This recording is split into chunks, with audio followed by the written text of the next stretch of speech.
Brilliance Audio presents The Wrong Man by Natasha Anders, performed by Ingeborg Rietmeyer. "It's not your place to worry about me, Daff," she said, injecting enough frost in her voice to make her sister sit up and pay attention.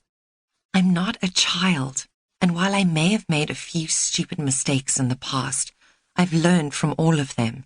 I never repeat my mistakes.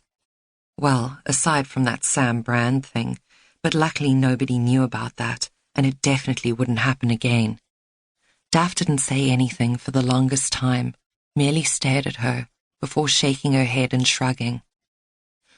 "When are you thinking of moving into Daisy's place?" she asked, another jarring subject change, and it took Leah a moment to adjust. "I'm not sure. I haven't really spoken to Daisy about it yet. I hope she doesn't have a potential tenant in mind already." "I doubt that." "I'll call her tonight." "When are you moving out?" "Soon as I can. Wouldn't want Spence to change his mind." She was only half joking. "He wouldn't." "Yeah, I know, but I'm paranoid sometimes. Besides, I really can't wait for us to be under the same roof." Leah smiled. It was strange to see her oldest sister so hopelessly in love. Daff had always been tough and self-sufficient. She had become jaded in recent years, but since she and Spencer had fallen in love, the hard edges Daff had been starting to develop had softened. "You will be soon enough," Leah told her, and Daff grinned. "I've turned into a total sap," Daff said with a rueful shake of her head. "Total? Shut up." "I need your help." Leah stared blankly at the message on her screen later that evening.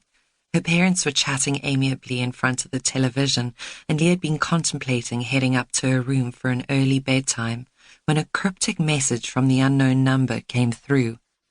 The second message appeared on the screen a moment later. "It's Brand." Of course it was.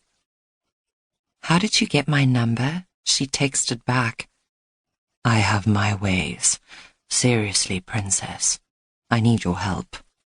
Leah bit her lip uncertainly as she stared at the screen.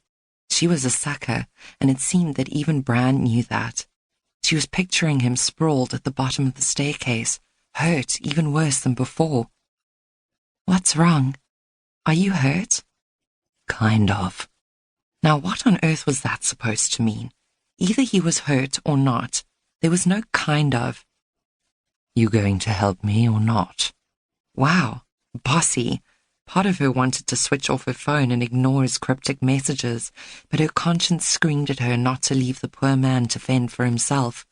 He was injured, and helping him was the right thing to do, especially since it seemed like Daff wasn't going to. "What do you need?" she found herself reluctantly asking. The reply came seconds later.